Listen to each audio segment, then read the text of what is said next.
Good morning and welcome to the Rewind Show, the Sunday supplement, 189. Nothing holds us back. And I don't know how you managed to do it, Brent, but how have you managed to get yourself to that club on this winter's morning? Hold on a second. Let me just turn your microphone on. I got a bit excited there. Yeah, how did you manage to get to that club? With great difficulty. If I lose my breath now, you don't think I've just come off top of a bunking beautiful brunette bird. chance to be a fine thing. I just had to blinking track it from Spa. Not only Spa in the bottom, but not only track it. I've just spent blinking nearly half an hour with a young girl who's absolutely working miracles down there, clearing the snow and ice so that people can get on the filling station. And obviously, I could park my car because there's no way I could get up here. Yeah. You do know that when we partnered with Spa, in the small print, it didn't say, "And we'll shovel your snow for free." No, it didn't. But you know what? That the young girl down there, she's absolutely doing fantastic on her own. Yeah. She don't need to be a membership of a gym. Just go and watch her down there. You know, she's doing a real. No, you sent me some photographs this morning on your way in, and well, I don't know if they've gritted the roads, but if they have done, it's only been once during the night because it must have been about 2 foot. Oh, it's ridiculous. There's nothing been gritted. Nothing. It's horrendous. And you know what? Seriously, I mean, I class myself as an experienced driver, and in a lot of ways, I've been driving since I was 18. On wagons and coaches, the lot. But let me tell you, don't get an automatic car. You're out of control. They're blinking absolutely horrendous. Just horrendous. They're absolutely useless when it comes to snow. Yeah. A bit of skidding, you just got no chance. Yeah. I mean, just down near Futures Park, and this is on the main road, so you can tell how bad it is. I said to you, I was on the phone to you at the time. I said, Steve, I'm in the middle of the road here. I said, 1 minute I'm going, next minute I've lost traction. There's just nothing. And I'm like, powerless. I'm sat in the middle of the road because obviously it's on ice and it's just spinning and spinning. And then at bottom of the road, you spun round. Yeah, I did a full turned it off Burnley Road. Turned it off Burnley Road to try and attack the scene from Starsky and Hutch. And it just did a big full circle and ended up facing the Spa again. So you decided to park at Spa? Yeah, that right. Parking Spa and then shoveling for half an hour and then walking up here. And that test. I mean, blinking footballers, if they're training at Bacup Borough, they whinge about blinking that hill down there. Well, I've just had to do shovel a load of snow and ice for half an hour and then blinking negotiate that hill down there. What they're more about running up. Yeah. And your missus might be watching this morning. She told you you're absolutely crazy. What are you doing? Oh, I've been called all the names under the sun. You're mad, you're stupid, you've got nothing upstairs, you're blinking mental. Well, we know that anyway. So what's the problem? Anyway, Brent, plenty of football. Well, we say plenty of football. There were no football for us yesterday. We've got plenty to discuss. One of those things will be the backlog of games now, or the fixtures, and the fact that we might be off for a week or so now. Well, listen, I don't know how long this snow's in for. I don't know if it's in for a couple of days or it's in for several days. I mean, I've been up here long enough to know how it all works. And there's one thing about up here, as quickly as it comes, it can quickly go. We rain, it just goes. But the only trouble is that what that leaves after is a blinking absolute muddy mess. But the good thing is, had we played yesterday and the pitch had been cut up, that's when you'd have got the muddy mess, because what would have happened is that the snow would have fallen onto the pitch, and then the rain would have come and obviously washed it all away, and all the water would have been laid on the top. The good thing about, you even witnessed it yesterday, that pitch is looking absolutely fantastic. Yeah, we're just frozen, that's all. It was frozen. And the clown who put something on from, what did he say we're called? That clown, he's just an absolute idiot. Empty head, I call them. Head heads. They've got nothing else better to do than shoving one-liners. I think they've got Billy No mates, and they're trying to draw. Even called Aiden or something. Aiden No, something. Derek. What was his second name? We'll give him a bit of publicity. Yeah, let's make him famous for exactly. Because the poor bloke has no mates. He's obviously Billy No bleeding mates. He'll enjoy it. Yeah, so he talks to his keyboard. Well, he were yesterday. Yeah, well, he must do it a lot because I've seen him pop up a few times.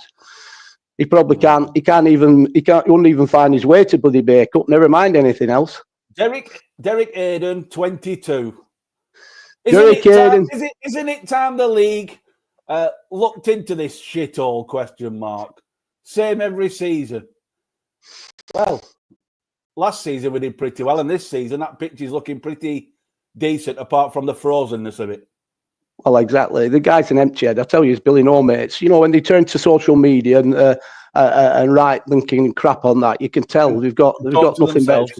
They don't talk to themselves. You know, he'd be the type of guy that if you're in a pub talking shit like that, he'd be laid flat out on blinking sparked out on floor. Yeah, or he's at one side at bar and the rest at pub or at the other side. Yeah, exactly. You know what Jamie Vardy says? You chat shit, you get banged. But no, my friend Derek, is he called? Did we say he was called Derek? Yeah, Derek. So my friend Derek, if you want to come and chat shit, come and see me face to face, but be ready to get blinking banged.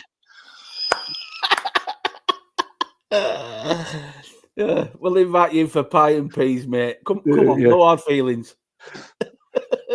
It might not be with you, but there is with me. When we work tirelessly up here and somebody chats a load of shite like that, then, you know what I mean? Strikes a chord. Yeah, of course it does. But yeah, no game again. What is it? 4, 5, 6 weeks without an home fixture? How will you keep it place running, Brent? With great difficulty. Oh, seriously, listen, there'll always be an argument about this. I always say that when it gets into the first couple of weeks of December, we'll never do it because they're already frightened to death that people aren't going to make, because they can never judge when the weather's going to kick in, when it's going to get bad. So they're always conscious of the fact that the FA tell you that there's a deadline when you've got to finish by it, and they're always worried that the league are always worried that teams aren't going to make the deadline, and then it comes back onto the leagues then, and the FA don't look kindly at that, and the leagues always like to be keeping on the right side of the FA. But as you know, that is one thing that nobody can control is the weather. Nobody can control it, and you don't know when it's gonna come. So it's a difficult one, and this is one of the reasons it has a knock-on effect when you've got leagues like the Premier League that are operating on 24 teams.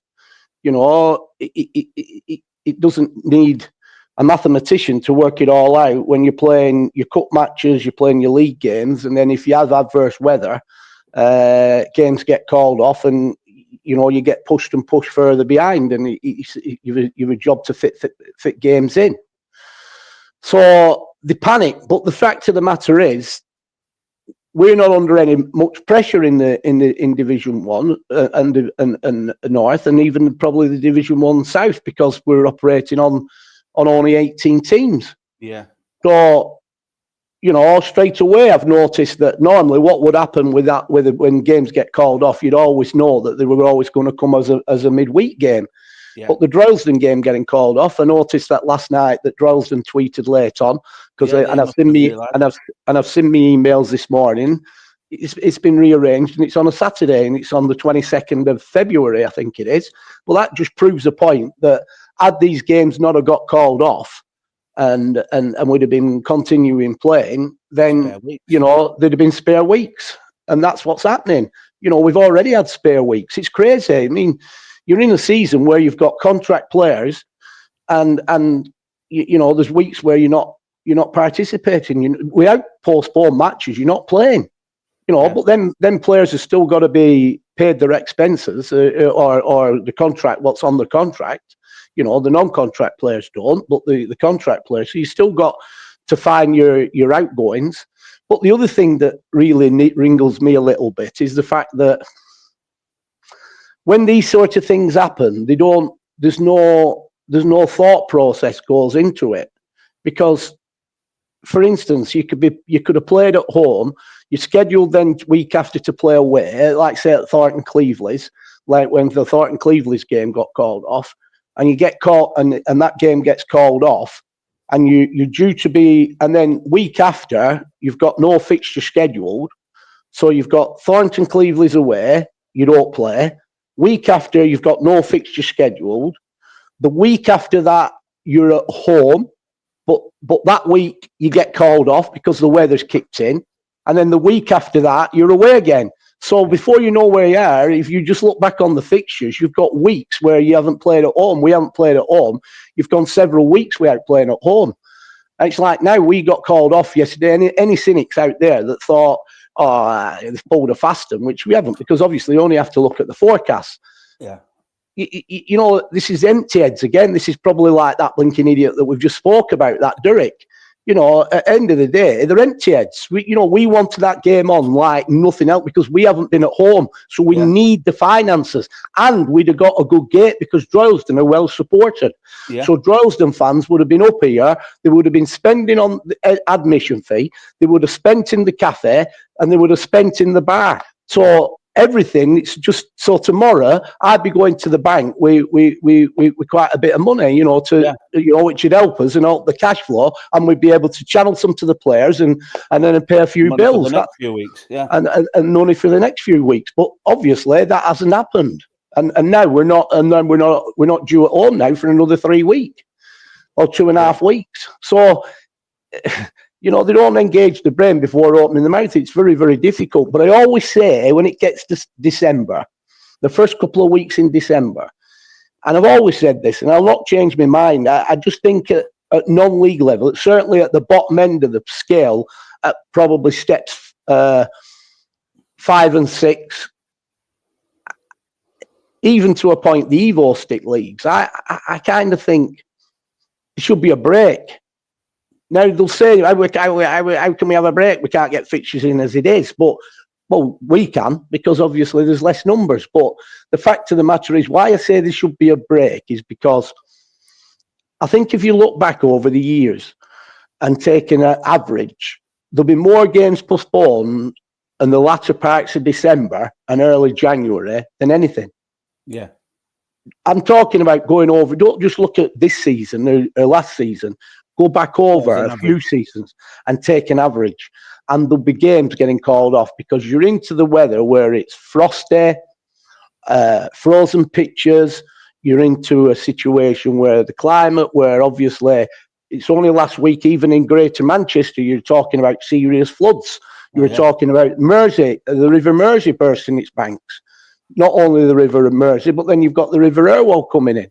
So, you know, Manchester, which normally wouldn't be encountering such, they are encountering it. You know, they're encountering floods, burst its banks, football pitches get linking full of water, and that has a knock-on effect. And then the other thing is you're coming up to Christmas. How many times do you have it where players, you know, they can't, it's my work's Christmas party, I can't miss it. I work 52 weeks in a year. You know, I'm not missing my Christmas party, and it has an impact on performances or availability. I mean, I know we can harp on about that all we want to harp on and say, well, you should be more professional. But come on, let's be honest. They play non-league football. It's not the primary employment. No. You know, it's not like it's the pro game. And the vast majority of them are professional in what they do. Correct. So it's a difficult one. I just think that, you know, maybe that's something to look at, but I harp on about it every year, and it won't be anything they look at because at the minute, they're fighting, especially the Northwest counties, they're fighting to get the leagues reduced into, well, even the FA, they want it right across the board, so everybody's got 20 teams in the league. But how that'll work out is well,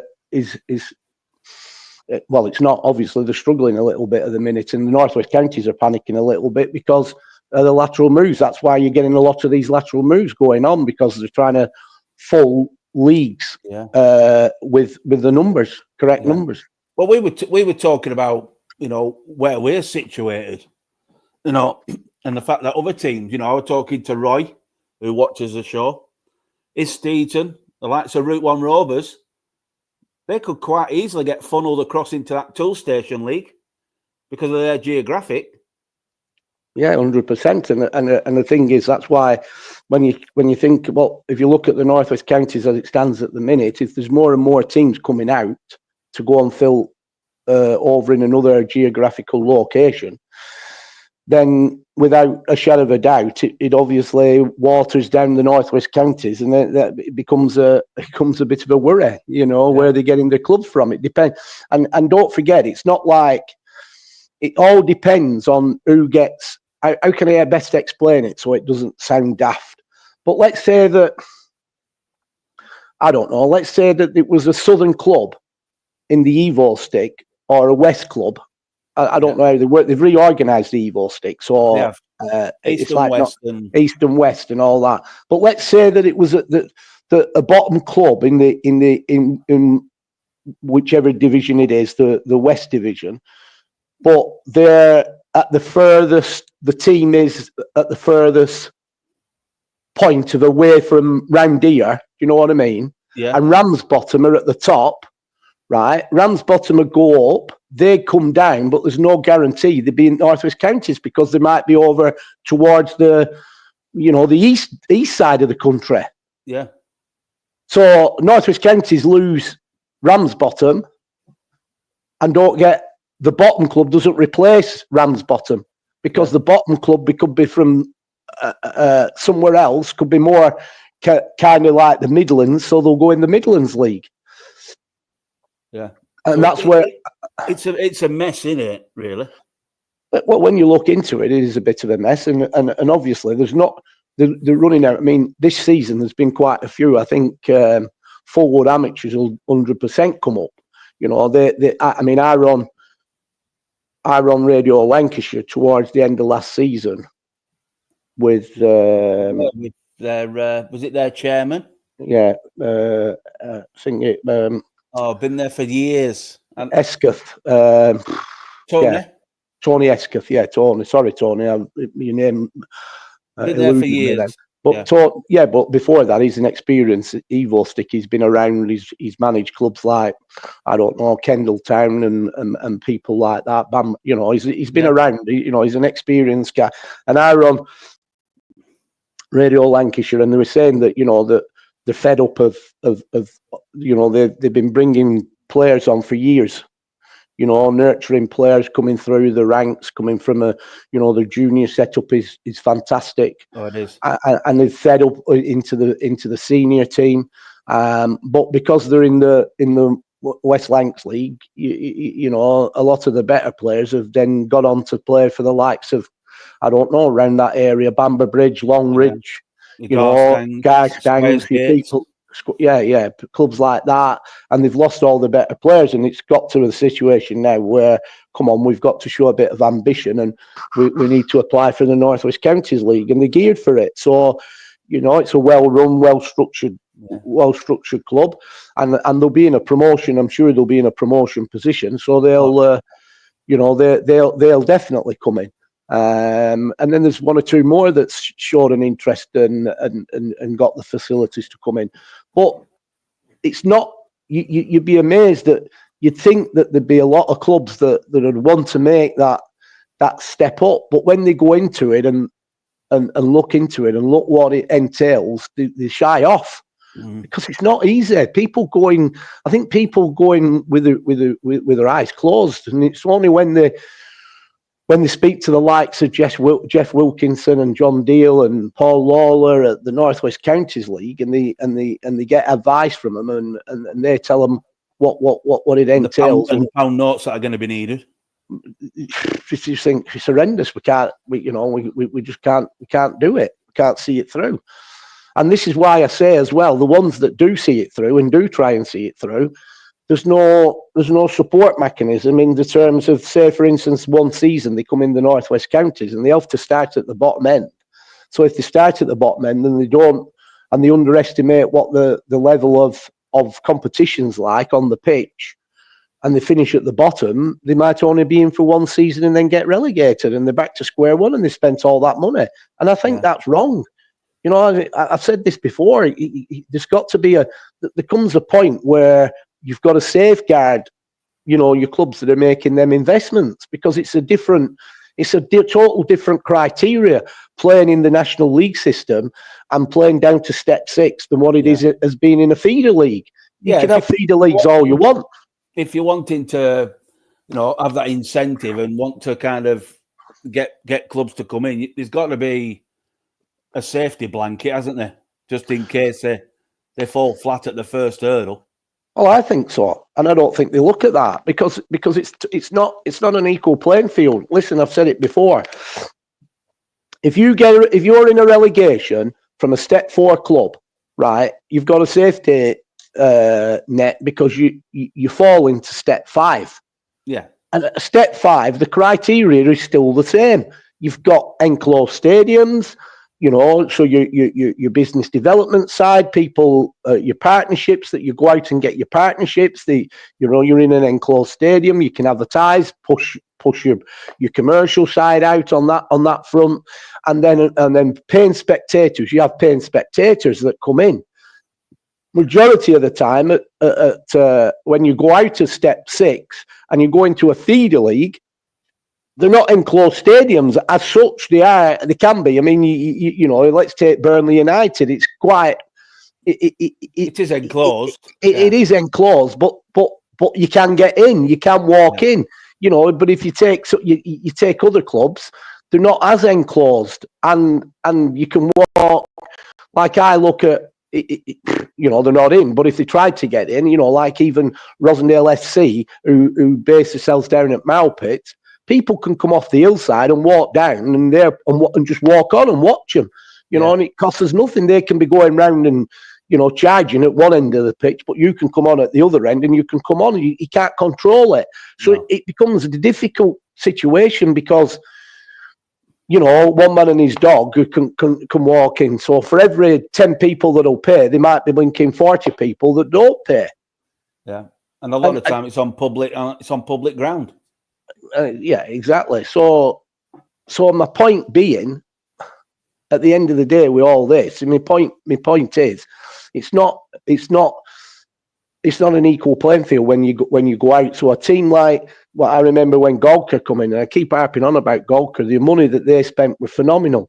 Yeah, both inside and outside the ground, and there were no guarantee that they were going to sustain, you know, that first year that they come in, because they had no idea they did. They had, you know, they've seen it obviously firsthand, but until you're competing in it, you can't underestimate the northwest counties or northeast counties. You can't underestimate the competition at step 6 and 5. You know, it's really, really tough. Tough, and they're doing great, by the way, aren't they? They're having a fantastic season. I think they're near the top at the moment. Yeah, exactly. I think second or third. But yeah, you know, people talk. You know, people will probably stand around bars and talk, and probably talk a load of crap because they don't know what they're talking about. A bit like that Durrick we've just been talking about. You know, that goes on Twitter, freaking empty head. Doesn't have a clue what he's talking about. Doesn't look into things. Doesn't understand the formats or anything. You know, he's just somebody that's got Billy no mates, talks to his keyboard and freaking fires off, right? But absolutely clueless. But there's a lot of people out there like him, and they don't know. But when you look into it and see what you're up against, it's quite tough, and it's quite tough to maintain and keep it that way. You know, I'm not going to mention, but I bumped into somebody a few weeks ago in Burnley. From one of our local clubs that he's got to be. Where does it end? And I'm like, what do you mean?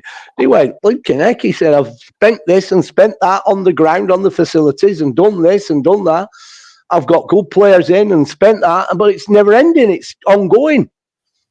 And then what annoys me is, this is what annoys me. I mean, as it happens, this is me. I mean, this is what annoys me. It absolutely infuriates me. You know, and this is where there's no respect. They talk about giving officials respect. Match officials now I'm talking about. They talk about giving match officials respect. Right? Now, I always believe that people earn the right for you to be respectful to them. Yeah. Now, this is what annoys me, and I'm sure they do this on purpose. I think if you keep your mouth shut and don't say anything to an official or whatever, I mean, there's rules, there's rules, right? Law, guidelines. It says you must not approach an official until 20 minutes of cooling off period, right? Now, I'm sure that when their manager goes in and has a word and rips a referee in the realms of his room apart in his performance or certain decisions that he's made, I'm convinced when that happens, they take it personal. And when they take it personal, I think they put a report in. They can't report you about the 20 minutes that you've guided, but they'll find something to put a report in. Yeah, you've tarnished you've got their ego. Correct. You've tarnished them, right? Because they think so they think, right, well, I'm freaking going to have him, right? And this is where they're not accountable, and this is what winds me up. I'll give you an instance. So this week, ping, go to your portal. There's a fine there waiting for you, and I think, fine. Another fine. What's this fine business? Why have we got a fine? Yeah. When because we haven't even been played. So how can we have a fine? We haven't been played. So I think, why have we got a fine? So when I go to it, it's this blinking referee that we had against Darwin, because I have thinking, and I'll tell you the tale what happened. And he's just come out with an absolute verbal load of crap on his report. But right, verbal load of crap, right? Because I've gone in and Nigel were with me because I made sure I had somebody with me. Yeah. So everything that went on in that room, and is whether it was an assessor or whether it was his coach or whatever they call him, he was in the room. I spoke to the assessor because the assessor was next to us for commentary, and he actually came back and had a little chat about the game. And I think he was from up Kendall way. He was a lovely bloke, to be fair. He was all right. He was a nice bloke. He was a good bloke, to be fair. And he was in the room. But let me tell you, and this is how wrong the ruling is at North West Counties, what they come up with. So it says to you that you're not supposed to approach an official until 20 minutes. But on the other hand, out of respect, you're supposed to shake their hand.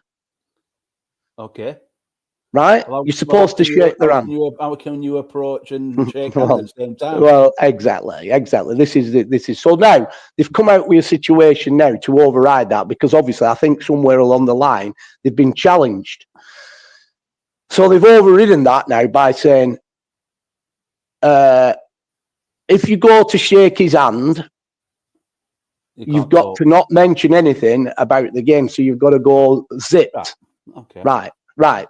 So I'll tell you exactly what happened against Darwin. So at full time, as I always do, I'm collecting stuff up.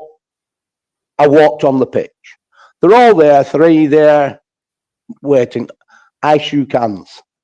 At that point, I've gone, I hope your door is open for after the 20-minute cooling down.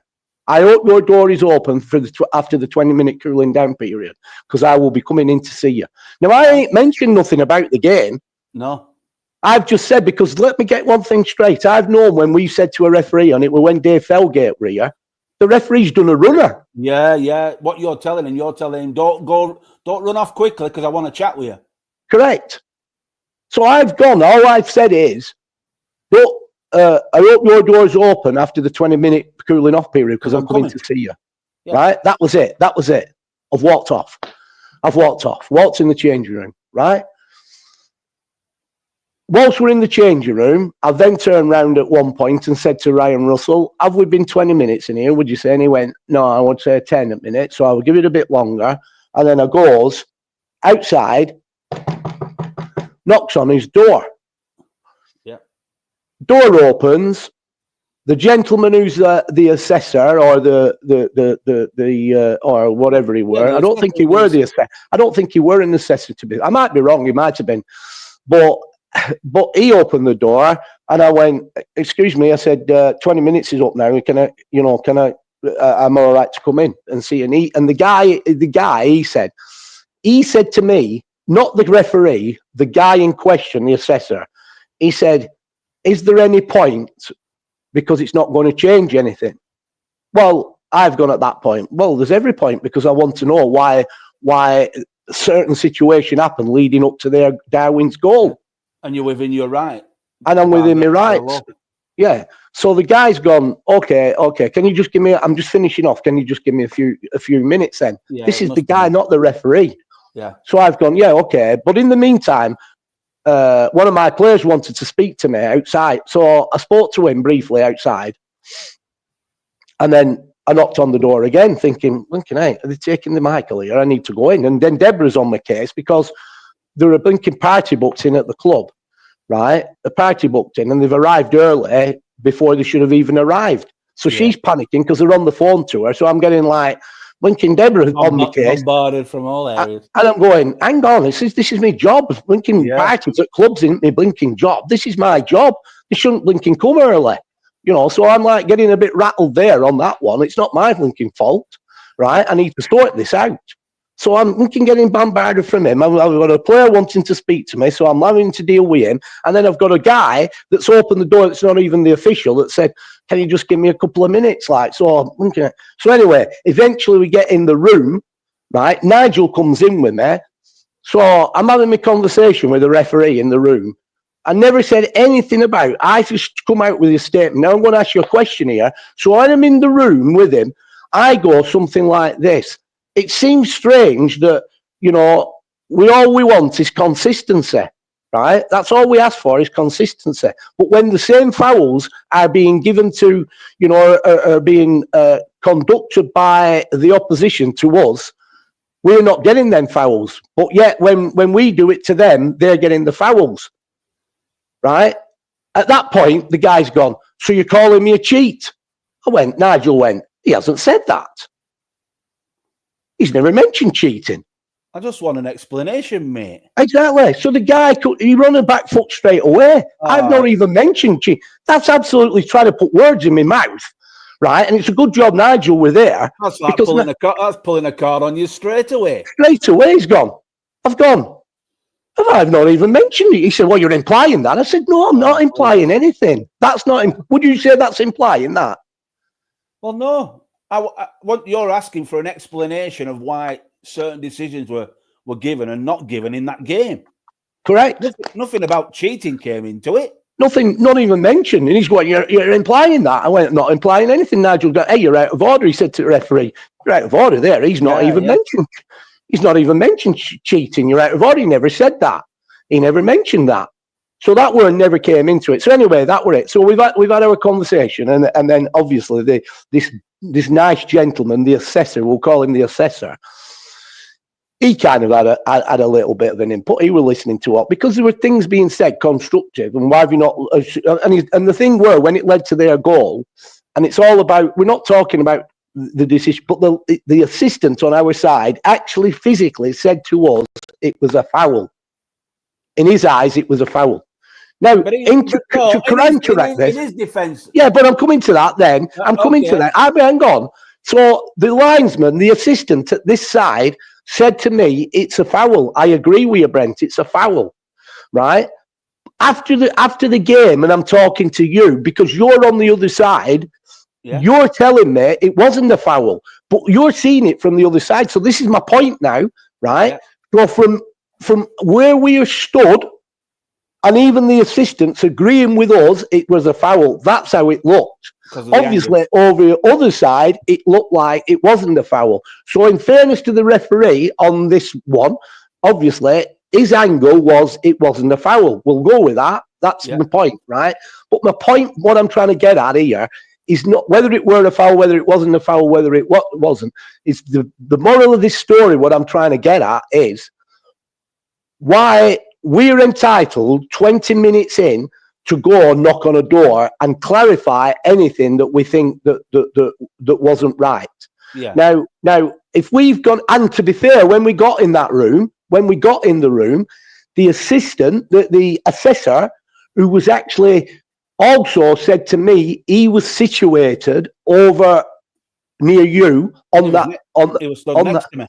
Yeah. Correct. So he said in that room while we're all in, I've got to say, Brent, from where he said, I know you've had the conversation with the assistant here, and the assistants, and we're all in the room.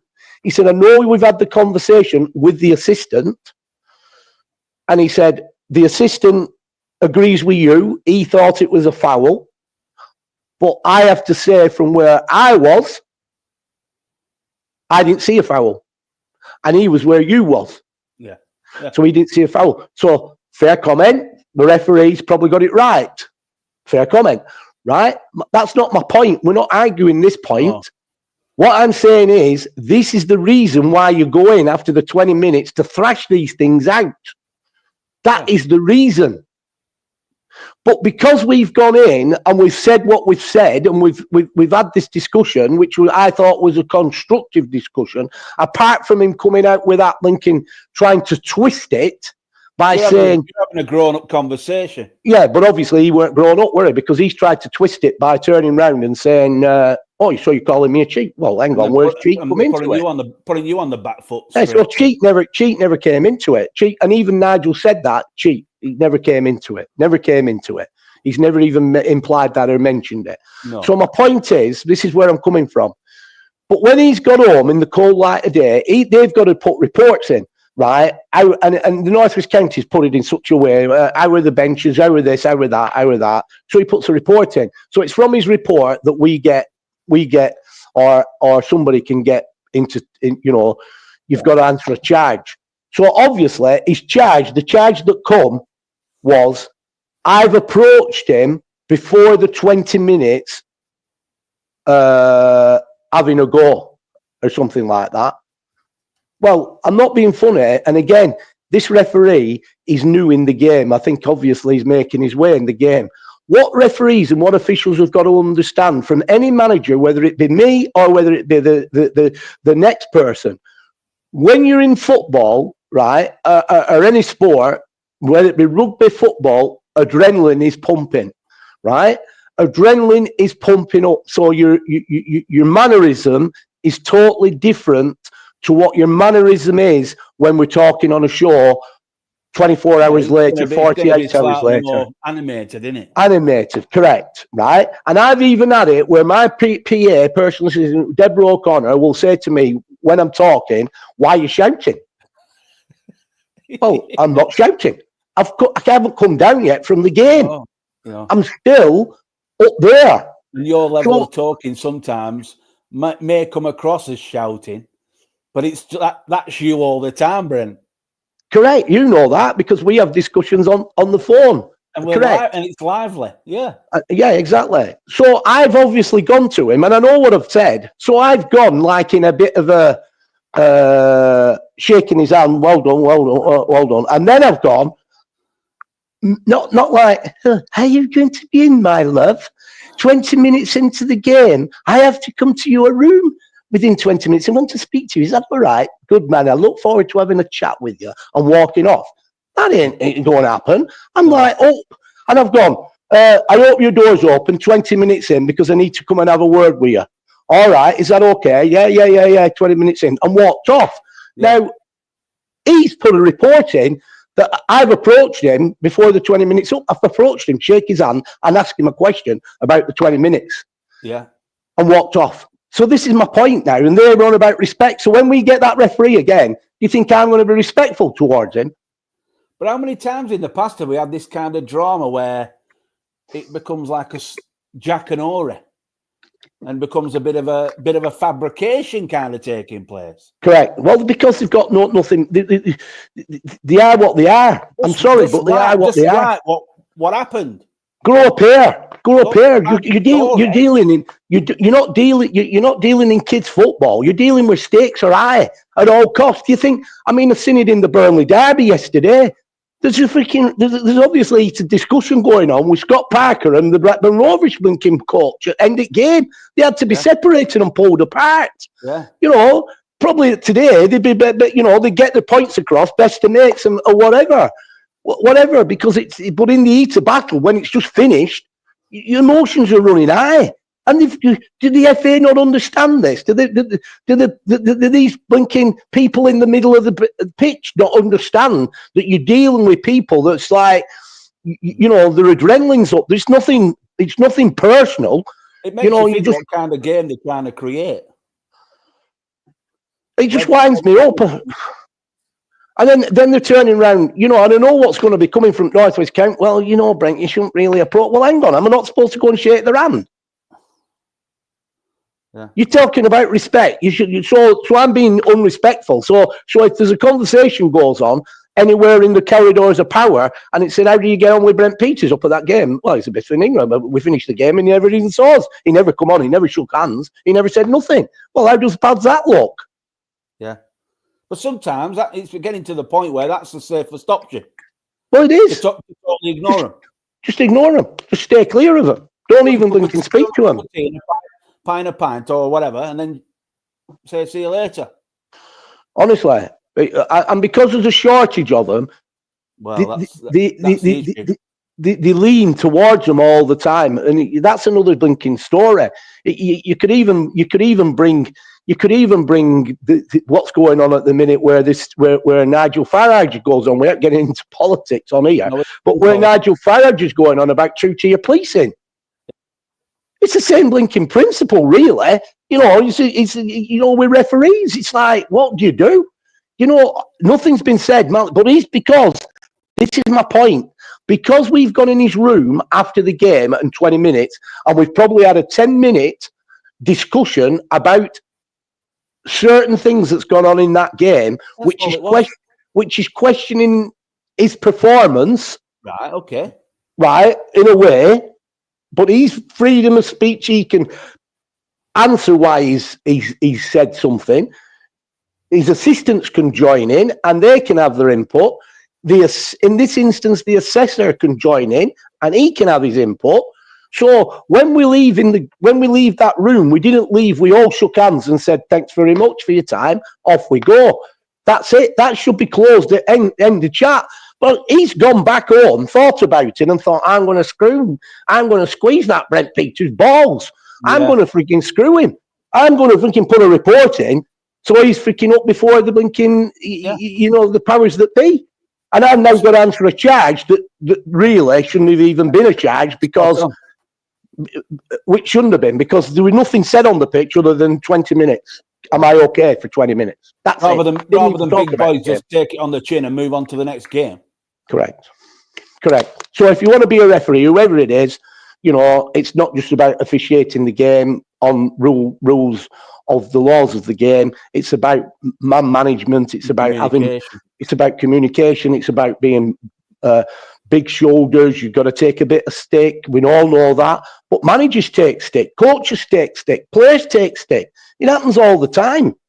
We're getting into a situation now, and we touched on it on the last show. We're getting to a situation now that somebody can make a blinking tail up and go to the referee and saying he's made an homophobic remark, but referee hasn't even heard it, so he reports it. Or somebody say so. The game's going. It's gone. It's on its way out. Seriously, in a lot of ways, and it needs sorting out because it's going in the wrong direction for me. Oh, without a shadow of a doubt. Without a shadow of a doubt there. But interesting one. I want to move on. We saw it the other day. Lewis Byrne came to Bake Up several seasons ago from amateur football. Part of Avenue, who we were playing for in the Manchester League. You took him under your wing. He then moved on to Chariton. And then within a matter of, half a season. Is it half a season? Yeah. He's made the big jump to Bury, and we're all delighted for him, Brent.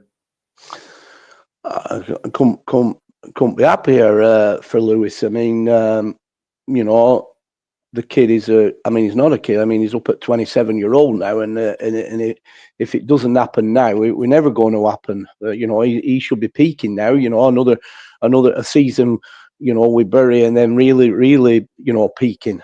You know, and I said it before he even went to Bury. You know, I couldn't understand, like, say, for instance, I mean, look at clubs that's on our doorstep. You know, Radcliffe Borough springs to mind, Radcliffe FC, you know, where John Owen Bernard are at. You know, I'm thinking, you know, he for me, he was a target. Why they never dipped the toe in for him is a bit, you know, I'm a bit surprised. You know, and maybe other clubs. I mean, listen, I don't put people on contracts easy, because obviously there's reasons. And Lewis, when Lewis came here, you know, he was on a contract, and the reason why he went on a contract is for twofold. One is so he's not getting his head packed from other sources, and he could continue his development without the pressure of keep saying to other clubs, "Oh, I've had so and so on my case," or "I've had so and so on my case." They don't need that. They don't want that. You know, they need to. You know, there's vultures out there that'll come and thinking, you know, just come and with a postage stamp, you know, basically take them from under you. But it doesn't mean to say that the grass is greener on the other side, because it isn't. You know, so the thing were, by putting him on contract, protected him a little bit in terms of you know, he could continue his development here at Bacup Borough without having that added distraction of people wanting him to move somewhere else. And everything was good. Everything was good on that front. Then unfortunately, he went through a bit of an hard time because he lost his mother. Yeah. You know, so he was going through an hard time, and he came to see me, and he wanted one thing he loved, because he's a street kid. You know, let's be honest. I keep going back to the likes of, I mean, Manchester United. You know, have a coach there now, under 18 coach, Colin Little. Now, Colin Little were a top goal scorer in the Football League for Crewe. Before he went to Crewe, he played. I had him at Bury under me, and then when I went to Rosendale United, I took him to Rosendale United. He was on contract for me, and I look at kind of see a similarity in Colin Little and Lewis Byrne. They're both very, very similar, even in stature and everything about them. And you know, Colin Little went for about £50,000. Were paid eventually to Hyde United, and he went on to Crewe, and he went on to flourish at Crewe. Like I say, he's a coach now at Manchester United. But he was a street kid. He were off the estates, you know, down in, no disrespect to people down in Wythenshawe, but he were off the estates down in Wythenshawe, you know, and he was just rough and ready, you know. And I see that a likeness in that with Lewis, you know, rough and ready kid, you know, coming off. But he was a game. But he was a maverick. You know, I don't want to put this on him, but like, if you know, anybody who saw George Best back in the day, you know, there were certain things in his locker that you'd think, wow, when you've seen George. I mean, I go back to the game at Darwin a few seasons back where, you know, he sat about 3 defenders on the backside, and just to put blinking knife in, he sat the goalkeeper down and tapped it in. Now, I'm not being funny. If you look back on some of George Best's goals, you know, it's reminiscent. You know, he has that in him. It's like the goal he scored in the FA Vars against Penistone Church. How he broke from the halfway line and just stripped him. Yeah, exactly. He's got. So he's kind of a maverick, and he's kind of a, you know, you've got to let him do his. He's one on his own, basically. He's one on his own. Now, my worry is, and again, it's how he gets managed and he gets handled, because I wouldn't say he's high maintenance. That's the wrong thing. He's not high maintenance. He's a good lad, but like they all are, he's like the better players, and the players that have got so much ability, like he's got so much ability, like a guitar string, they're tight. You know, they're really, you know, and if you tighten it too much, it'll snap. You know, so you've got to be like, you know, in a lot of ways, you've got to let him just be himself. Yeah. If he's himself, he will deliver. You know, it's like when he was here, and I know when he went to Chadderton at first, and I went, he won't live it. He doesn't like he doesn't like playing on the wing. You know, people. It's easy for people to think, well, he can be a winger because he's got the attributes of being a winger. You know, he's quick, he's skillful, but he's better than that. He doesn't need to be a winger, right? He wants to You're play not going down. to get the full potential out. You're not going to Lewis get that out of it. No, he needs to be down the middle. You know, and that's where, and I think when he went to Chadderton at first, they were making a mistake, and he were like almost walking out of Chadderton because they were making a mistake because that's where they were playing him, because they were set on, I think Adam Dale were the striker at the time, and they were set on Adam Dale being the striker, but obviously Lewis in there, but he wasn't happy, and I mean, I don't know where he played yesterday for Bury, but all I do know is that, listen, the lad is a player, right? He is a very, very good player, and he is a very, very, very good lad. Yeah. You know, I have a lot of time for him. He's honest. He's honest, and he's committed, and he's look. You don't score 34 goals in the Northwest Counties League Premier Division for being, you know, you've got to be something special, and that's halfway through a season, by the way, and we haven't even finished the season. Right? I had to laugh at a couple of comments, as you know, because yesterday were a disappointing afternoon for Bury. Lost 4-0 in the end, but some comments coming back. I don't know if it were tongue in cheek, but saying, "Oh yeah, you can have him back." And I thought, you know, you've not even seen this. You're not even seen this player. Let me tell you. Listen, this comes back to supporters. You know, they're just they just wind me up. They're just thinking, what do they think when you sign a football? I'm not just talking about Bury. No, you know, I mean, Bury are a club that's. I mean, let's get one thing straight here when we're talking about Bury. We're not talking about Bury FC from back in the day. They've gone. They're finished. That ship sailed. And these people who are involved with Bury now, and the supporters of Bury, right, in the main, I mean, obviously there will be supporters that used to follow and be a big part of the Shakers when it was the Shakers originally, right? But these now, they're the new breed, and it's nothing to do with Bury FC. Let's get one thing straight from the Football League days. It's nothing. This is they're a counties team. They're just a counties team, exactly, right? But I think the fan base, and a lot of the fan base, think they're above the station and they've got a divine right to have promotion. No, they haven't got a divine right to have promotion. You have to earn the right for promotion. And I think it's fair to say that if you think about Salford City from the days when obviously Gary Neville and the class of 92 took over at Salford City, and the money that they've spent and the managers they've gone through, whether that's right or wrong, they've been going chasing a dream that were never forthcoming, and it's cost them an absolute fortune to chase that dream, right? And there's no divine right. And you people at Bury, they should smell the coffin. It's the same principle, you know.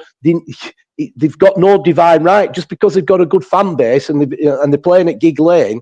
It isn't the Bury of old. You know, it's a new regime, and the players that are playing there in the main, they're not even Football League players. You know, they are non-league players. So that's what you are. You're a non-league club.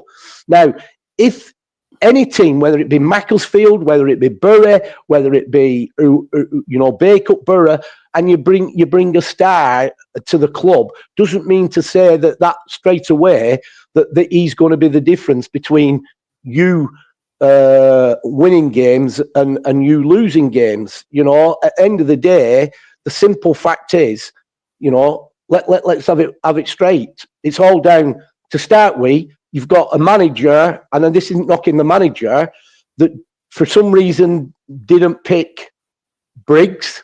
Yeah. Right? Didn't pick him. right? Because he had his reasons not to pick him. That's the manager's prerogative. So I'm not going to, it's not me knocking the manager. I'm being factful here. He doesn't pick Briggs. Briggs is a terrific blinking striker, a terrific finisher. He leads the line. Yeah. He leads the line very, very well, right? But the fact of the matter is, you know, probably Bury at the time had too much of a muchness and luxuries and decided against Briggs. He wasn't going to be his number one. So Briggs leaves the club.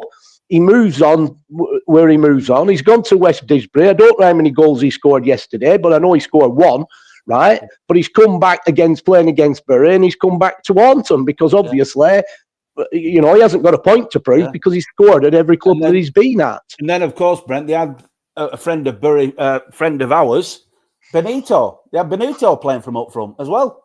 Yeah, correct. So you know, they've had excellent players, but if the manager doesn't choose it because for whatever reasons, that's the manager's. And I'm not here to knock the manager. What I'm saying is, you know, you've now signed a blinking, you know, a terrific player in Lewis Byrne. Now let's get one thing straight.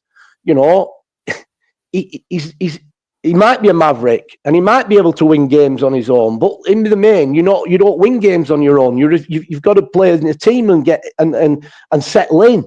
You know, and people, you know, get to know you, and you've got to get to know them. So these people who are putting shit comments on like that, these are probably another Derek. You know, empty heads that talk to the bleeding keyboard. We should get T-shirts. Don't be like Derek. Yeah, empty head. You know, they're empty heads. You just, you know, what do they think he's going to do? He's not going to be. He's not just going to. You know, he's not a one-man show. He's got to be. And the thing is, you know, he might have been blinking absolutely fantastic yesterday. Right, it didn't work out for him up top end, but you've got to look at why have you conceded 4? It's not like it's a tight game. You've got, you know, if you get beat 1-0 or you get beat 2-1, right, but to get beat 4, you've been blinking hammered, really. Yeah. So you've got to, don't be starting knocking blinking Lewis Byrne when he's only just come in. But I'm telling you now, and I won't change anything from what I said because I got a nice message from the Bury head of recruitment. And it was a nice message about, you know, thanking me for helping, you know, being a part of Lewis Byrne and, you know, in the level. And then now we're moving on to Bury. My exact words were, you know, I honestly think that this will be your year this year with Lewis Byrne, because once he gets his eye in and once he starts and settles, the goals will come. I mean, if he scored 30-odd goals in first half of the season, and he scores 30-odd goals in second half of the season, well, I think it'll be taking you where you want to go. But the one thing is, don't start putting him under pressure after one game. Because I'm telling you now, Bury fans, if you start putting him under pressure, he'll walk. Because that's in his mentality. He will walk. You've got to support and let me be honest, he loves bake up to bits. So he'll probably walk to bake up. We all. No, but that's the kind of player they've got to nurture. They've got to. It's an arm round the shoulder of Lewis, and he will deliver for Bury. 100% he'll deliver. 100%. They've got to look after him. You know, I don't say he has to have special treatment. No. There's no special treatment, but he's got to be loved and he's got to be wanted, and the fans. He needs the fans behind him. And if he gets the fans behind him, which is what, don't start blinking thinking. I mean, the trouble is Didn't you say, sorry, Brent, but didn't you spoke to Lewis, or I think you did, and he said he always wanted to go to Bury, or he wanted to play. He always wanted to play in a big stadium, and he wanted to play for Bury. Listen, you had a conversation. Listen. Before he went to Cheriton, when I can picture his out with yesterday. I'm out in one of my vans, and I'm coming out of Burnley, and I'm just coming up Manchester Road to the Summit. My phone flashes up, Lewis Byrne. So I think, oh, right, Lewis. So I pulled in a lay-by at the side of the road, and hey, Lewis, are you all right? Yeah, I'm all right. I'm all right, Brent. He said, but let me tell you, he said, I'm not looking forward to this telephone conversation. I went, all right, what's up? And this is obviously in close season. Yeah. Why? What's up? Well, I've had an approach from. It's not about the money. Nothing to do with money or anything like that. I've had approach. So me as a manager, obviously, I'm throwing everything at him that's against him leaving here. Yeah, of Right. course. Nothing against Chariton or anything like that. But I'm throwing everything against him. And he's going. I get what you're saying. It's pulling at my heartstrings. I don't know what to do. I mean, it's been a difficult. And I knew they were sniffing halfway through season, but to be fair to him, he stayed loyal and stayed till the end of the season, and he was true to his word. So, he didn't jump ship halfway through, which he could have done. Took us to the cup final.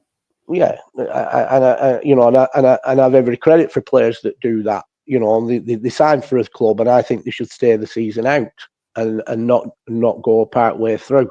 I firmly believe that. But he was true to his word. But I kept, and more I were talking to him, and more we got into depth of the conversation.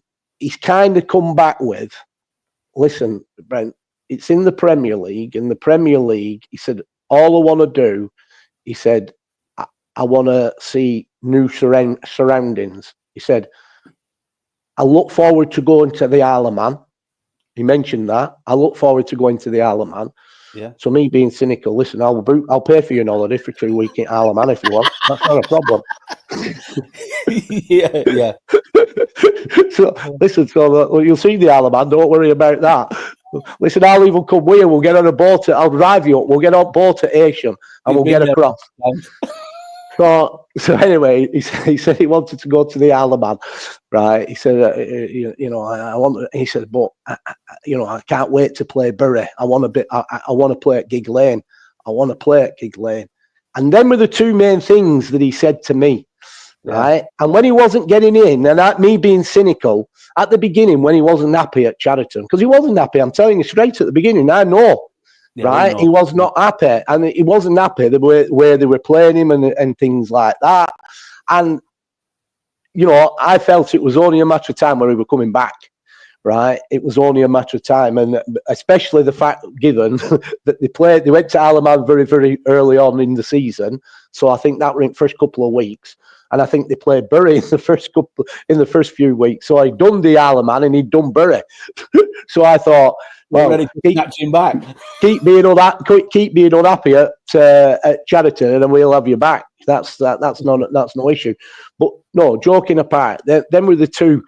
You kind of like that's what he wanted. So the fact of the matter now that he's made that, and I was surprised when he didn't go when Bury came in for him for the first time. I were massively surprised that he didn't. But I think. Listen, I don't know because I'm not spoke to him about this, but Chariton knocked Bury out of the FA Vase. So I kind of guessed that while they were still in the FA Vase, he weren't going to make that move, because they were still in the Vase and they beat Bury in the Vase. But as soon as they were obviously out the Vase, and they've come back in again, it were a no-brainer. It's for me stood on the outside, I just think it was a no-brainer. Yeah. But I have to say this, and there's nobody knows him better than me, because I was the one that took him from amateur football, and I know his whims and his ways and what he's about and how you've got to look after him.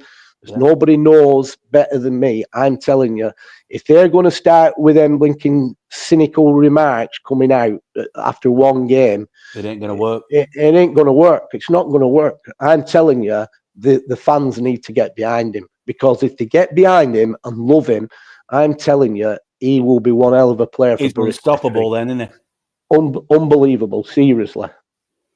Yeah. And we wish him all the best. And I do really. Well, I would say as a forward, Brent, having watched all, as you know, I've been a big fan of Andy Briggs's for about the last 8 or 9 years when he were playing for Steeton in the West Ridings League. I've seen Benny, I've seen Briggs. I think Lewis is better than both of them. Well, you're right. Well, it depends. As a goal scorer. Yeah, I mean, they're different, aren't they? They're different. Briggs leads the line well, and he's got to rely. he's a target man, and he's got to rely on good service, good quality coming in from wide areas in a lot of ways. Yeah. That's what he's got to rely on.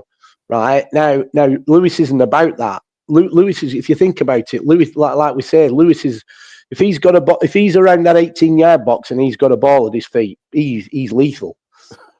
He is lethal, right? Now, if you compare him like for like with Briggs, that will never happen. You know, Briggs is not lethal, but Briggs, he is lethal if he's getting good quality service from wide areas. Yeah, it's all about the service. Yeah. Now, Lewis isn't about in a lot of ways. Lewis isn't about the service. If he has the ball,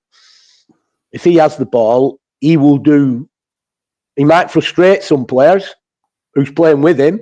Yeah, we could frustrate him because he is not releasing because he is that kind of player that he believes in his ability. He knows what he's got, and believe me, listen. It's not one of them where I'm, I've been playing here a few years. I've come from an higher league. Listen, this lad could hold his own in an higher league. Believe me, he could hold his own.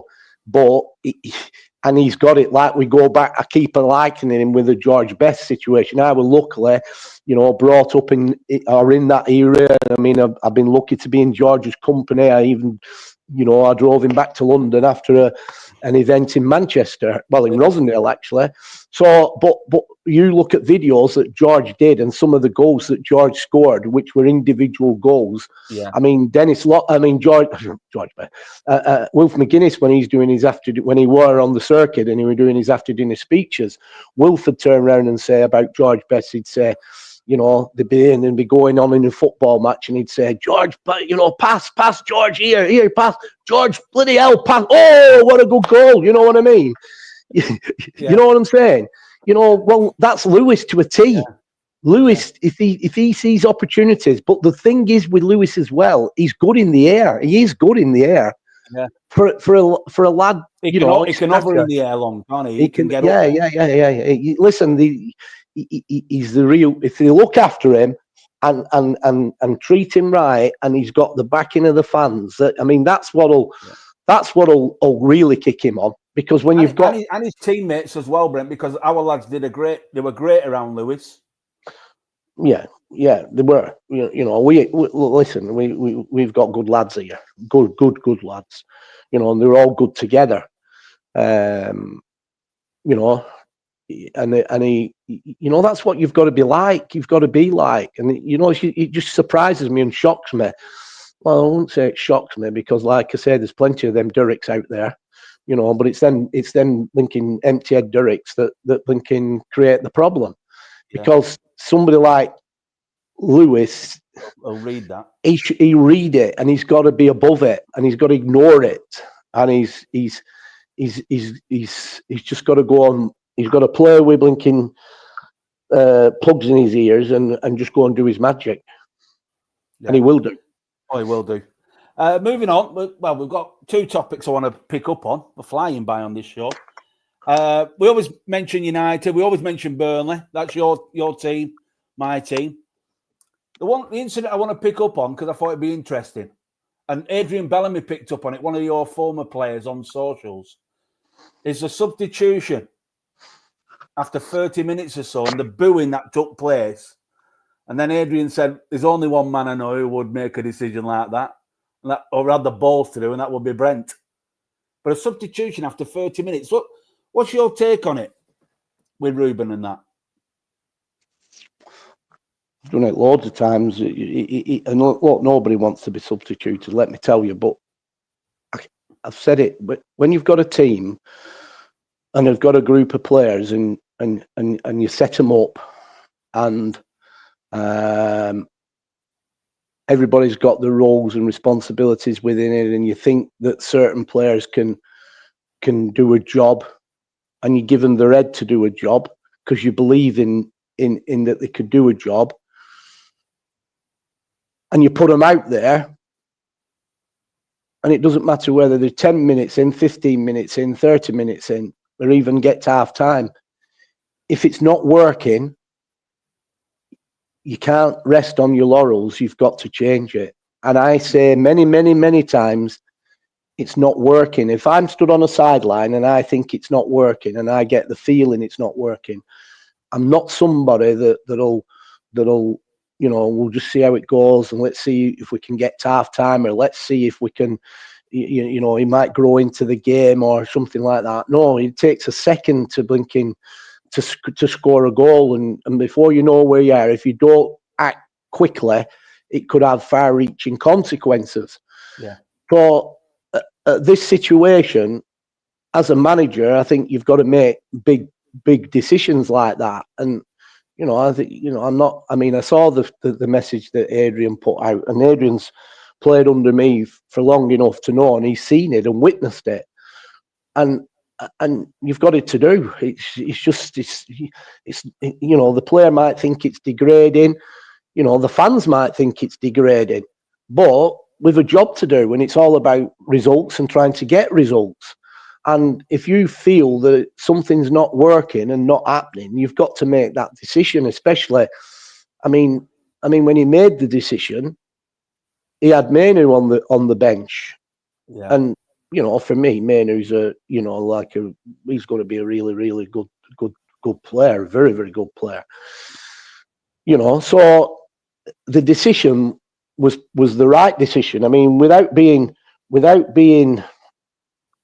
critical, and I don't know nothing about Xerxes at all, but I watch Manchester United, and every time I've watched Manchester United and this Xerxes been on the pitch, I'm absolutely blinking frustrated to almighty with him, because he's somebody that is not. We talked last week about Jack Hayward, and he just reminds me of Jack Hayward in a lot of ways, because he's not proactive, he's not on the front foot, he's not reading situations and moving. He's waiting till something happens and then reacting. But as you know, the thought process of centre halves is a lot quicker, right? So he's making him look a blinking bad player, and he might not be a bad player. I mean, let's be honest, he wouldn't be at a club like Manchester United if he were a bad player. So obviously the recruitment setup of Manchester United, obviously I've seen something in him. Where he's come from. They won't have just took him off just picked him up. They'll have watched him over a period of time and got reports on him.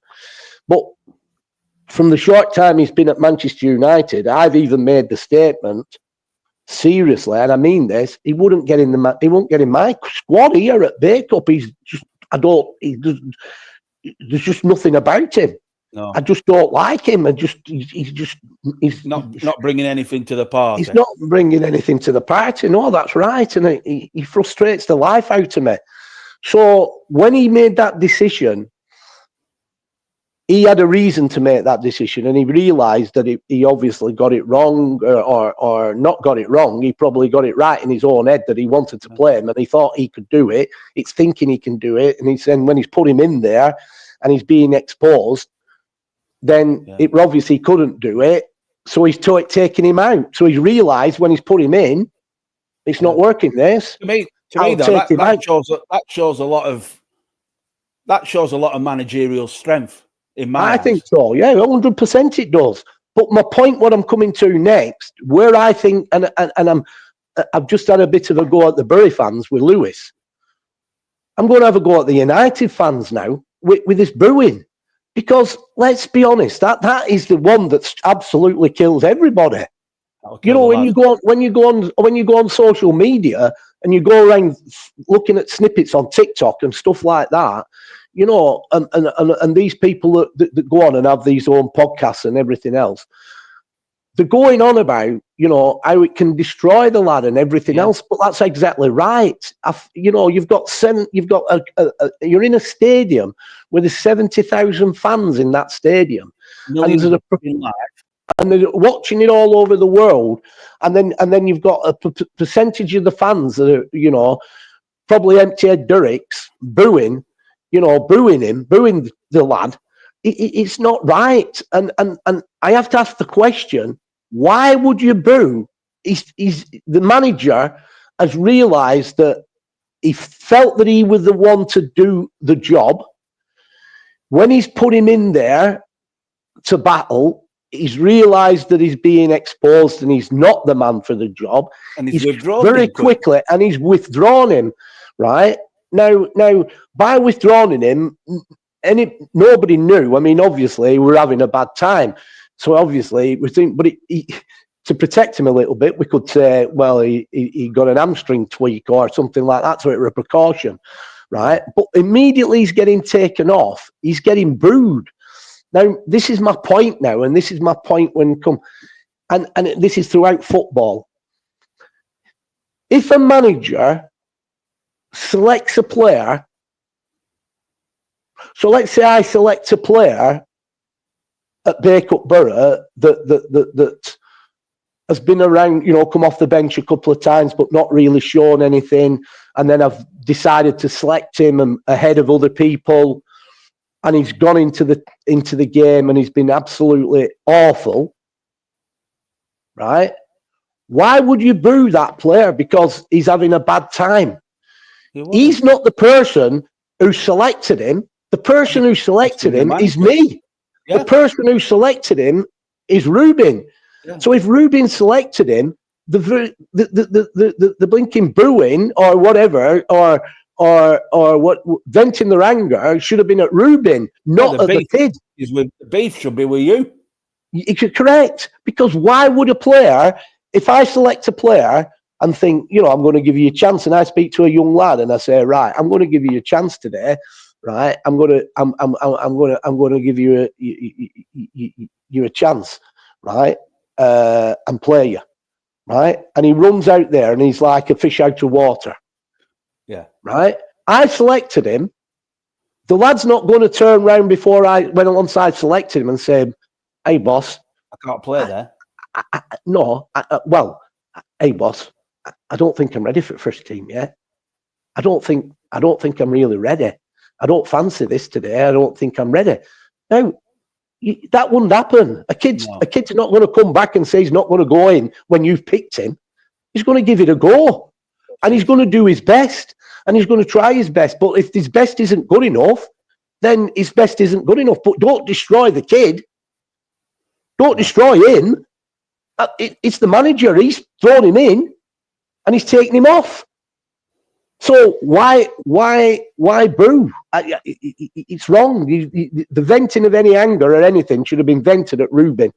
But that can knock his progress back months, if not a season.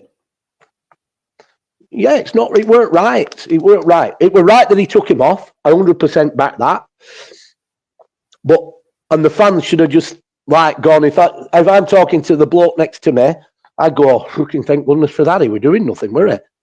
Well, I think the way that he's gone off, rather than putting a coat on and just sitting there till half time, he's been so embarrassed, the lad, that he can't wait to get down that tunnel. So he's shining an even bigger light on himself. Well, yeah. The fans were out of order. The fans were wrong. He couldn't wait to get off that pitch, could he? No, it's like when you want the pitch to swallow you up.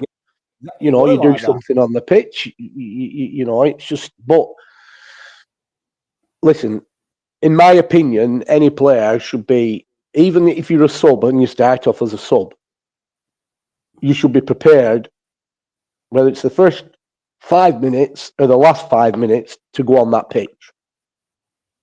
If you're a player that's already been selected and you're not, and your mindset should be that you've got to perform. If you're not performing, you should be ready and be able to handle it, that you might be taken off in the first blinking, I wouldn't say 5 minutes. I'm laughing, Brent, because people who listen to this show all the time, they'll know this story from about, I think we spoke about it about probably a year and a half ago. So it's quite a while. But, talking about people who aren't performing, you've substituted European Cup winners. David May got the rough edge of the stick with you, didn't he? Yeah. Atherton, I remember it like it was yesterday. Atherton Collar is away. So what happened? So before the game, obviously there were a lot of hype that we'd signed David May, treble winner, and it were featured on Sky and everything. So we're down at Atherton Coles, and you get these ground hoppers and these, supporters, and they're all coming to the game, like, because, David May's due to play, for Bacup. So they come and they get the cameras out and they're taking pictures of him and everything else. And, so he's up there. And anyway, we start the game, and we're defending the slope. And we were 3 down at half time. We were 3 goals down, and I just but second half we were going down the slope. So I just felt that we needed to make a change, and I just wanted another striker on, and I released a defender, and decided to take David May off, sub David May, and put a striker on. We never came out for the second half. I never came out for second half, and we pulled the game back, would you believe? But, sometimes it works, sometimes it doesn't work. But the moral of the story is, it doesn't matter to me. To make the decision. Yeah, I'm not interested in. It doesn't matter. I don't, just because we've signed a player that's been in Football League and been a treble winner. He came into Bacup Borough. He reaffirmed almost 2 seasons. And he did an absolute fantastic job for Bacup, not just in terms of a fantastic job in terms of on the football pitch, but he did a fantastic job in terms of in the changing room and his professionalism and the way he would, like talking to the players and, making the players realise and, the rights and the wrongs. He was just great to have around. Yeah. But as a manager, again, I come back to you live and die by the sword. You've got to make, tough decisions. And I don't, there's no favouritisms with me. Never has been. People will say that, he has his favourites. You don't see him taking him off. You don't say, well, that's rubbish. If people have just I've got a microscope and just watching for that situation to arise, they'll think that. But that is not the way it works. It doesn't matter to me. I'm not fazed. It doesn't make any difference. And I'm equally, in a game of football, I'm not fazed about making big decisions and, tough calls. Like, for instance, in the past where I've had midfield players, but I've thought, you know what, I think he can do a job there. And I've moved players, like I've moved Kyle Siddall and put him into a midfield position. And it's worked. And I've moved Brad Hancock. That's a prime one, and I've moved him and played him in midfield. Give them the red. They can do it. You see certain attributes in a player and think, well, just because they tell you that they've never played there before, we'll give them a chance. Because if they're a good footballer, if you're a good player and you're knowledgeable, you can play anywhere. Yeah. Aidan Husey became a right back. Aidan Husey, yeah, right back, exactly. You can play anywhere if but somebody's got to give them the red and say, well, go and play there, and give them a bit of guidance. Last week, even at Darwin, because we're up against a lad that we've got a report on that obviously is quick and he's the one that'll pull the strings for the opposition. We had to be careful who we had in the midfield who was going to be marking him. It's no good having a player in there marking him that wouldn't be able to live with him, out of possession, where there's a recovery running in and he's dynamic. And there's a physicality. You've got to have the players. But when we had a forced substitution in terms of when Joy had to come off, which again has its issues. Callum Hewitt had been ill all week and had nothing in his tank and said he had nothing in his tank. Well, let's talk sense here. You might turn around and say, well, for the last 15 minutes, he might have had enough in his tank to be able to stay with that lad out of possession. But the chances are, if somebody's been ill for several days and it's taken it out of them, and then they've got to go in and they've been stood around in the cold and the weather and everything else, and then they've got to pick up it, and then they're playing against a blinking greyhound in midfield. The chances are, as in all the will in the world, it ain't going to happen. You're better off looking what you've already got on the pitch that's already give you, 75 minutes on that football pitch. It's already warm, already physically ready. So whether, some people, we can all pick teams and we can all pick different teams and we can all have different ideas. But somebody, we decided from the sideline to drop Joel back onto him. So Joel ended up, who's probably a good threat for us higher up the pitch. We dropped him back on him, but it didn't stop Joel from making positive runs from a deeper position to get forward. If we had an attack, we were still, once we did that move, did we still create chances last week? Well, we did. We were almost thinking scored right at the end. So at the end of the day, it wasn't a negative dropping him. It just meant that I trusted the lad to do a job both ways. And he was already up to speed with the game. Weren't bringing on someone who were cold. Correct. 100%. But them are decisions that a manager has to do. And, people on the sideline could think, well, why has he done that? Why has he done that? We're losing the game, but it don't. Yeah, we might be losing the game, but we're not being negative. As soon as we've got the ball, where do you think Joel's going to run? He's going to open his legs. And if the person marking him, he's got to try and keep we in then when we're going forward. Yeah. Talking of big decisions, Scott Parker, a manager who when the word was flying around who would take over Burnley, I think Scott Parker was one that you were talking about, Brent. Not many people were talking about him at the time, but you mentioned his name. And he's took over at Burnley. And, I can only say, slowly, he's going about his job in a very, very good manner, isn't he?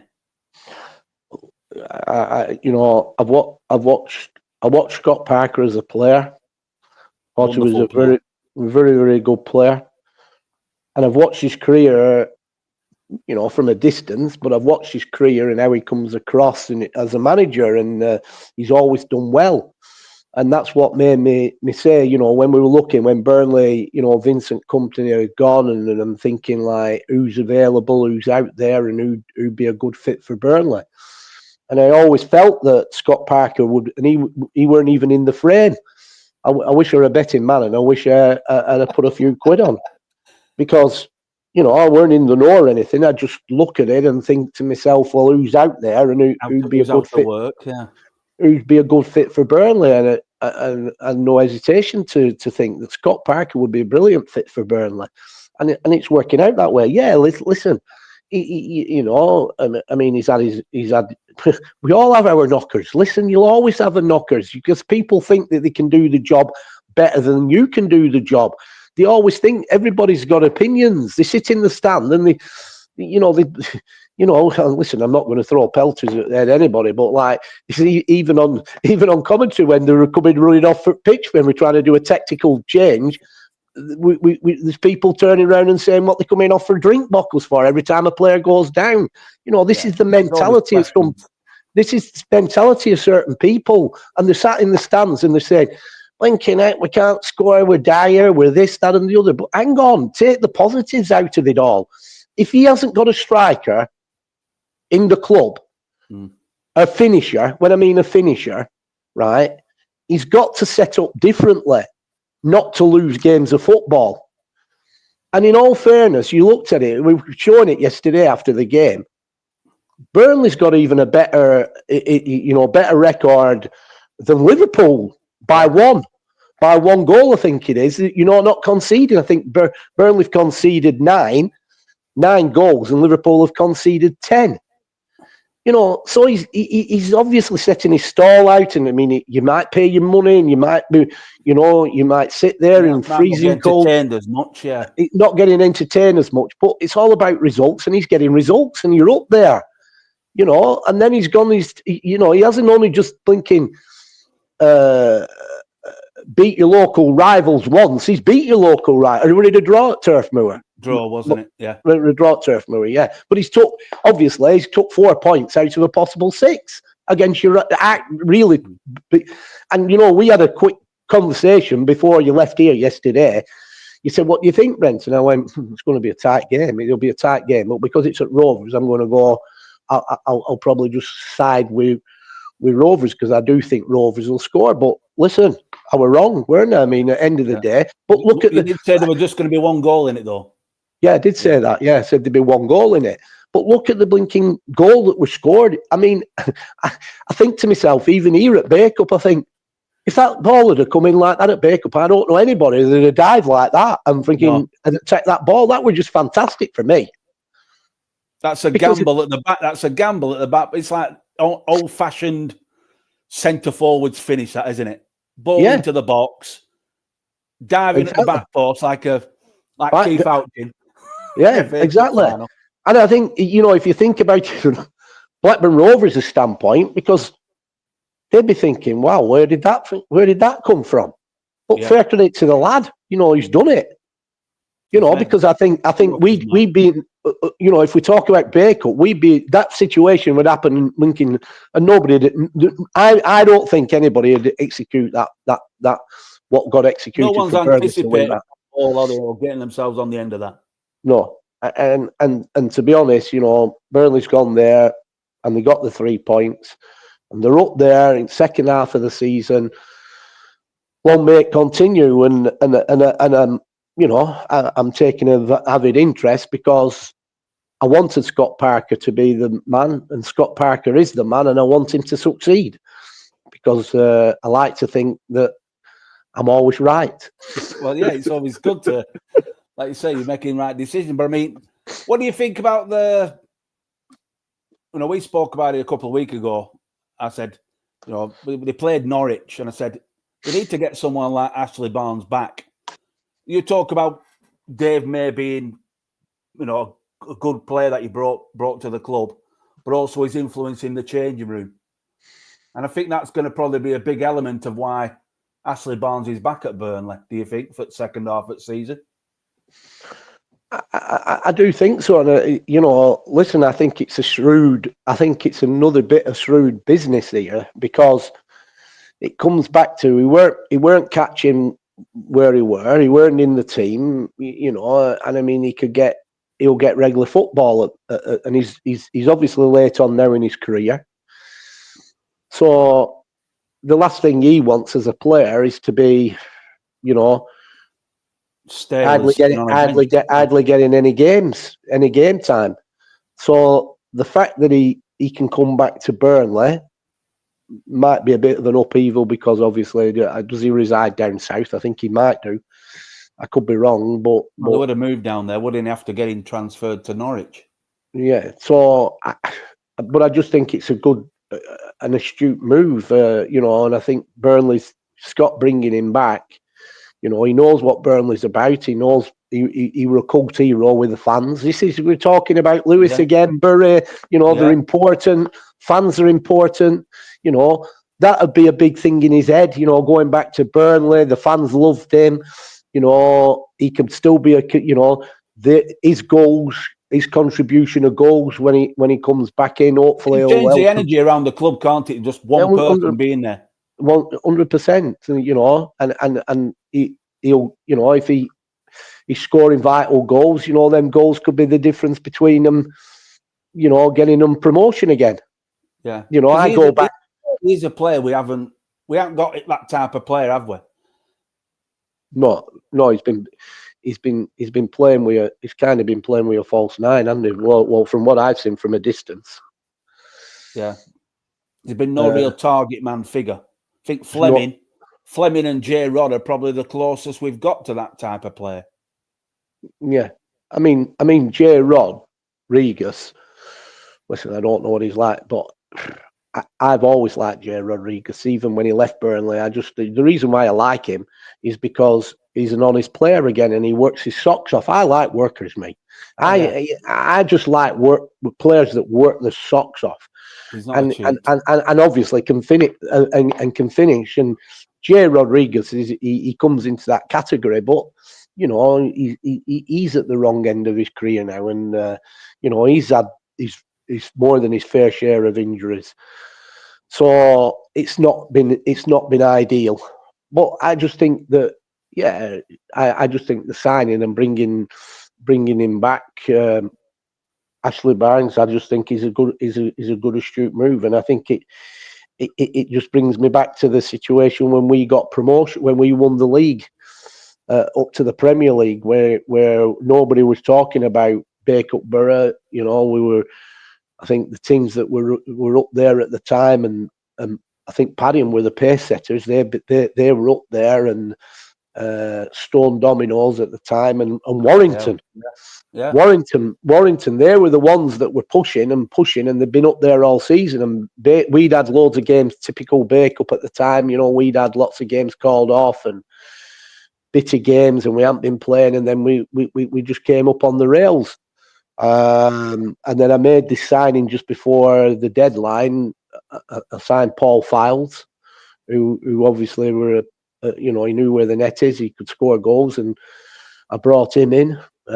Which give us a bit more energy around the place and everything, and give us that bit of a leg up that took us on to win the championship and get promotion. We didn't go through the back door; we actually won the league.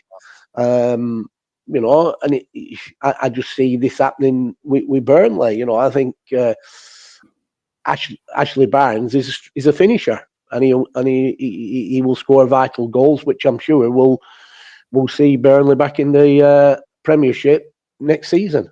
Yeah, I hope you're right. Don't see why not. Anything more to add, Brent? Another cracking show as always. You got yourself there in the end.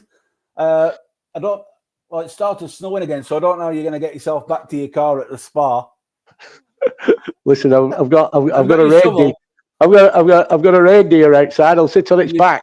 You need two tennis rackets. Put them on your feet. Yeah, I'll be all right, mate. Don't you worry. I'm as mad as an hatter. As mad as a bunch of frogs. You certainly are, but there's always a rewind show. See you later, mate. See you later, mate. Bye.